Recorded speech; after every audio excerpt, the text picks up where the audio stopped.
Macy's has all of your Grill Master essentials for Father's Day. Stop by to get our hand-trimmed chicken breast and certified Angus beef patties that are ready to grill, so Dad can have his favorite dinner. Make sure to browse our bakery to find the perfect no-work Father's Day treat with our decadent peanut butter bars or famous donuts. Right now, you can get boneless beef ribeye steaks for $12.99 per pound at Macy's. Shop these Father's Day essentials in-store or online at Macys.com through June 18th. Macy's, happy shopping! Picture this. You're not just fixing cars, you're living your passion every day. At Cox, you'll work on a diverse range of automobiles. Surrounded by a team of friendly, like-minded individuals, you'll enjoy great pay and benefits. Ready to make this a reality? At Cox, we're recruiting auto and diesel techs to join our Mannheim and Fleet Services teams. Learn, grow, and fine-tune your career as a technician at Cox.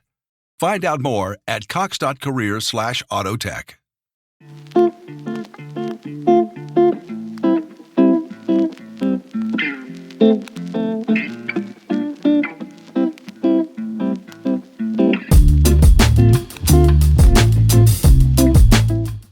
Welcome to 5-Minute History from 5minutehistory.com, where we take a historical look at things in about 5 minutes. Episode 52. The History of New York City.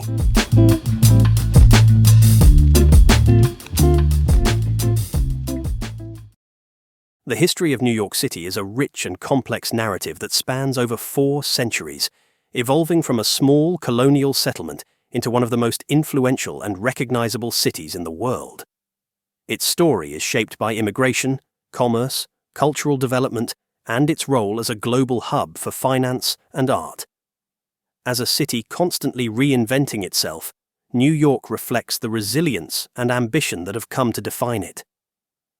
New York's origins date back to the early 17th century when European explorers first arrived on the island of Manhattan. In 1609, the English explorer Henry Hudson, sailing under the Dutch flag, explored the river that now bears his name, leading to the Dutch establishing a trading post in the area.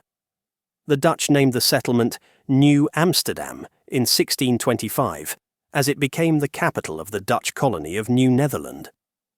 Located at the southern tip of Manhattan, New Amsterdam was initially a small trading post focused on the fur trade, with settlers interacting with the indigenous Lenape people. The Dutch colony expanded slowly, with New Amsterdam acting as a center for trade and administration. The city's design reflected European influences, with winding streets, canals, and a fort to protect the settlement. However, New Amsterdam's brief existence under Dutch control came to an end in 1664, when the English seized the colony.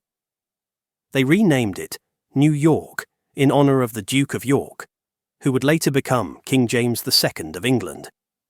Under English rule, the city began to flourish as a commercial hub, with its strategic position at the mouth of the Hudson River, facilitating trade between Europe, the Caribbean, and other North American colonies. Throughout the 18th century, New York grew in size and importance. By the time of the American Revolution, it had become one of the largest cities in the 13 colonies, with a diverse population of English, Dutch, African, and European settlers. During the Revolutionary War, New York played a pivotal role, both as a battleground and as the British military's North American headquarters. Following the war, New York briefly served as the capital of the newly formed United States from 1789 to 1790. It was here that George Washington took the oath of office as the first President of the United States at Federal Hall on Wall Street. In the 19th century, New York City's growth accelerated dramatically, driven by waves of immigration and rapid industrialization. The opening of the Erie Canal in 1825 was a turning point for the city, linking it to the Great Lakes and the interior of the United States, and solidifying its status as the country's leading port. The canal enabled goods and raw materials to flow easily between New York and the expanding American frontier, boosting trade and cementing the city's economic power. At the same time, millions of immigrants arrived in New York, seeking better opportunities and escaping poverty, famine, or persecution in their home countries. The city's population swelled as Irish, German, Italian, Jewish, and Eastern European immigrants poured in, many of them arriving at Ellis Island, which opened in 1892 as the primary immigration station. These new arrivals faced significant challenges, including crowded tenement housing, poverty, and discrimination, but they also contributed to the cultural and social diversity that would come to characterize New York. The latter half of the 19th century was also marked by significant urban development. Central Park, designed by Frederick Law Olmsted and Calvert Vaux, was opened in 1858, providing a green oasis in the heart of the rapidly growing city. The construction of the Brooklyn Bridge, completed in 1883, connected Manhattan and Brooklyn, facilitating the movement of people and goods between the two boroughs. The city's skyline began to change as well, with the rise of skyscrapers in the early 20th century, including the completion of the iconic Woolworth Building in 1913. New York's role as a cultural capital blossomed in the early 20th century. The Harlem Renaissance of the 1920s saw a flourishing of African American literature, music, and art, with Harlem becoming a center for jazz, poetry, and intellectual discourse. The city also became synonymous with the world of finance, with Wall Street emerging as the epicenter of global banking and stock markets. The New York Stock Exchange became a symbol of American capitalism, and the city's financial district solidified its position as a global leader.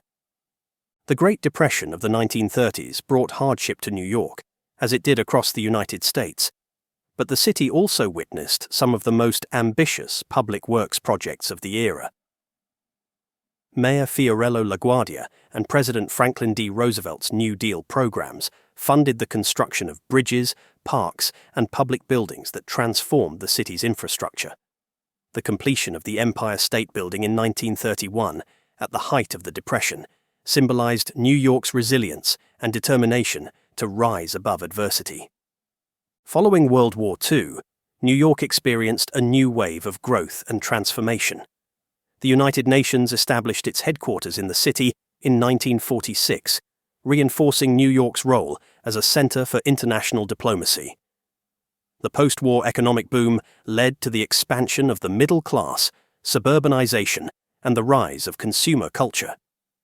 During the 1950s and 1960s, the city was at the forefront of social and political movements, from civil rights to feminism, with Greenwich Village becoming a hub for progressive activism and the counterculture. New York's history, however, has not been without challenges. The 1970s were a difficult period for the city, marked by economic decline, rising crime, and social unrest. The city faced near bankruptcy in 1975, but with federal assistance and stringent fiscal reforms, New York was able to recover. By the 1980s and 1990s, under the leadership of mayors like Ed Koch and Rudy Giuliani, the city underwent a dramatic revival. Crime rates dropped, the economy rebounded, and New York once again became a symbol of urban renewal. The 21st century brought new challenges, most notably the September 11th terrorist attacks, which destroyed the World Trade Center and deeply affected the city. In the aftermath, New Yorkers demonstrated their resilience, and the city rebuilt, with the construction of the One World Trade Center serving as a testament to its enduring spirit. Today, New York City remains a global hub for finance, culture, art, and fashion. Its 5 boroughs, Manhattan, Brooklyn, Queens, the Bronx, and Staten Island, each contribute to the city's vibrancy and diversity. As a melting pot of cultures and a beacon of opportunity, New York's history is one of constant change, innovation, and survival. The city has evolved from a small colonial outpost to one of the most influential metropolises in the world, and its story continues to unfold with each new generation.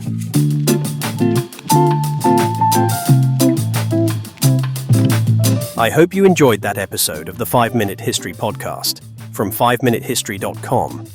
If you get a chance, please leave a review wherever you get your podcasts, as it will help us to grow. Also, why not check out our other 5-minute podcasts?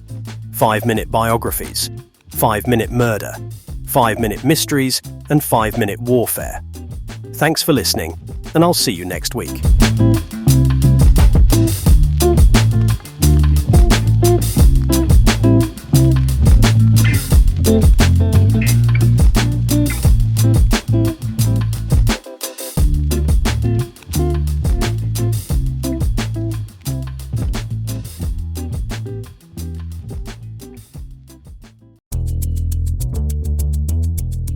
Okay, it's official. We are very much in the final sprint to Election Day.